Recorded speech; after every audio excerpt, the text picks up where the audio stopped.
Então eles abandonaram o Senhor e buscaram também vida e prazer nas coisas do mundo, fora de Deus, sendo que a verdadeira água viva é Jesus Cristo. A verdadeira água de comunhão com Deus é Jesus Cristo e através de Jesus Cristo somente. Vamos ver então, nosso assunto principal da lição é a apostasia. O que é apostasia? O que é essa palavra significa? Que atitude é essa? Como é que as pessoas chegam a essa apostasia? Então vamos ver uma leitura em Hebreus, capítulo 3, versículo 12, que diz assim: Vede, irmãos, que nunca haja em qualquer de vós um coração mau e infiel para se apartar do Deus vivo.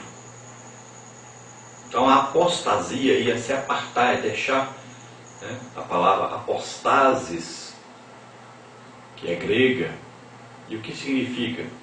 Aparece duas vezes então no Novo Testamento como substantivo. Atos 21 e 2 aos Tessalonicenses, capítulo 2. E também aparece aqui em Hebreus, capítulo 3, versículo 12, como verbo, abstemi, traduzido apartar. Então o termo grego é definido como decaída, deserção, rebelião, abandono, retirada, ou afastar-se daquilo a que antes se estava ligado. Afastamento é um abandono premeditado, então, e consciente da fé cristã. Então não é porque a pessoa de repente cometeu pecado e deixou a Deus. Mas não, é um abandono premeditado. A pessoa sabe o que está fazendo, decidiu fazer isso. Por exemplo, alguém está vivendo em adultério, sabe que não vai para o céu se continuar em adultério. Mas a pessoa decide continuar vivendo em adultério, sabendo que está desobedecendo a Deus, sabendo que é condenado aquele que vive nessa prática. Mas ele decide continuar nessa prática, toma essa decisão, mesmo que isso vá ofender a Deus e que vá contra a palavra de Deus, e ele resolve arriscar tudo e viver fora dessa palavra de Deus que diz que não pode. Então ele pode até seguir tudo o mais, mas isso aí ele não segue. E sabe que está errado, mas vai continuar errado nisso aí. Então parece que ele pega e apaga essa parte da palavra de Deus para que ele não acuse, para que ele viva sem acusação. E ele resolve então enfrentar Deus nessa situação.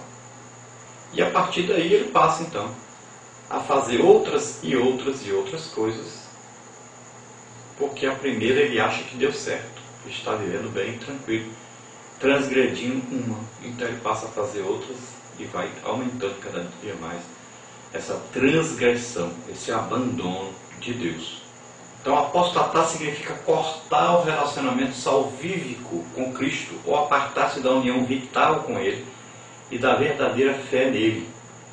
Sendo assim, a apostasia individual é possível somente para quem já experimentou a salvação, a regeneração e a renovação pelo Espírito Santo.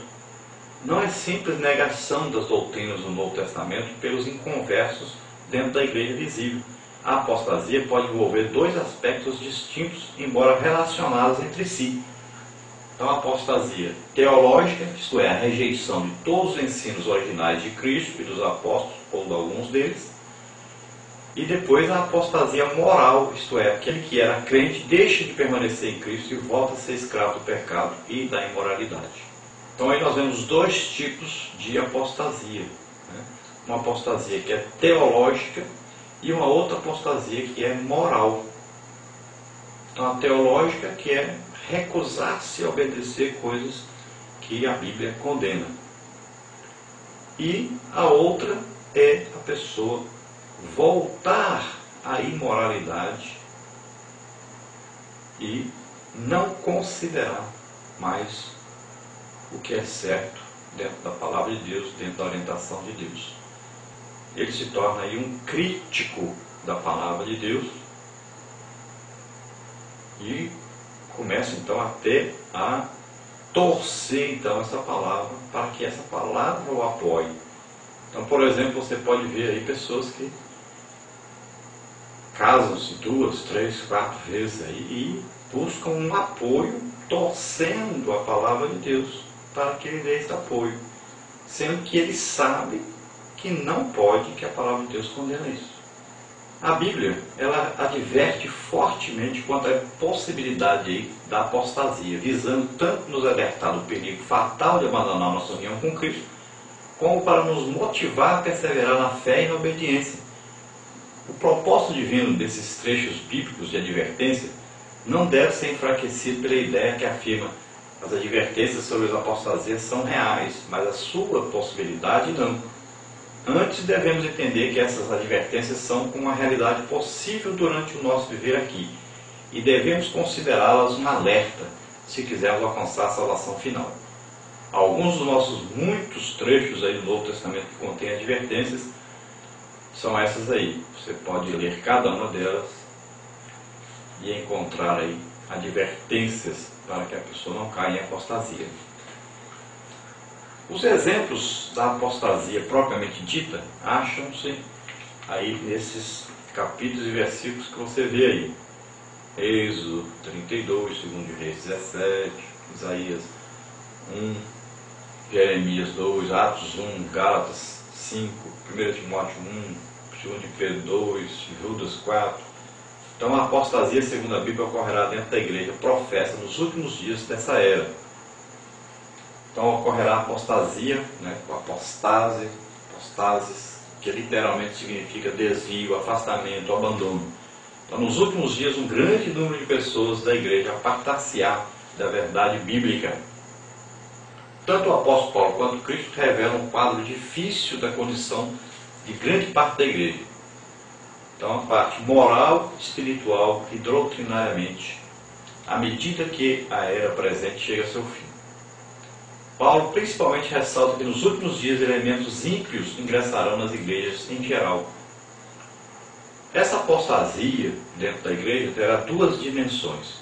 Então a apostasia teológica, que é o desvio da parte ou totalidade dos ensinos de Cristo e dos apóstolos, ou a rejeição deles. Então os falsos dirigentes apresentarão uma salvação fácil e uma graça divina sem valor, desprezando as exigências de Cristo quanto ao arrependimento, a separação da imoralidade e a lealdade a Deus e a seus padrões. Os falsos evangelhos, voltados a interesses humanos, necessidades e alvos egoístas, gozarão de popularidade. A apostasia moral, que é o abandono da comunhão salvífica com Cristo e o envolvimento com pecado e imoralidade. Esses apóstatas poderão até anunciar sã doutrina bíblica, mesmo assim nada terem com os padrões morais de Deus. Muitas igrejas permitirão quase tudo para terem muitos membros, dinheiro, sucesso e também prestígio. O Evangelho da cruz, com o desafio de sofrer por Cristo, de renunciar a todo pecado, de sacrificar-se pelo reino de Deus e de renunciar a si mesmo, será algo raro. Tanto a história da igreja como a apostasia predita para os últimos dias adverte a todo crente a não pressupor que o progresso do reino de Deus é infalível na sua continuidade, no decurso de todas as épocas e até o fim. Em determinado momento da história da igreja, a rebelião contra Deus e sua palavra assumirá proporções espantosas. No dia do Senhor cairá a ira de Deus contra os que rejeitarem a sua verdade. O triunfo final do reino de Deus e sua justiça no mundo, portanto, depende não do aumento gradual da igreja professa, mas da intervenção final de Deus, quando ele se manifestará ao mundo com juízo, justo juízo. Vamos ver agora os passos que levam à apostasia. Então, primeiro, o crente, por sua falta de fé, deixa de levar plenamente a sério as verdades, exortações, advertências, promessas e ensinos da palavra de Deus. Então, primeiro aí nós vimos então a falta de fé. Então, a falta de crer naquilo que não se vê. Então, essa falta de fé vai levar o crente a deixar de acreditar nas advertências bíblicas para o seu viver. Depois, quando as realidades do mundo chegam a ser maiores do que as do reino celestial de Deus, o crente deixa paulatinamente de aproximar-se de Deus através de Cristo. Então, nessa etapa é quando a pessoa acredita que as coisas do mundo, as realidades do mundo, são maiores do que as do reino de Deus. Ele considera melhores as possibilidades que ele tem de viver no mundo do que as de viver no céu. Ele considera mais alegres, considera superiores as coisas da terra do que as coisas celestiais.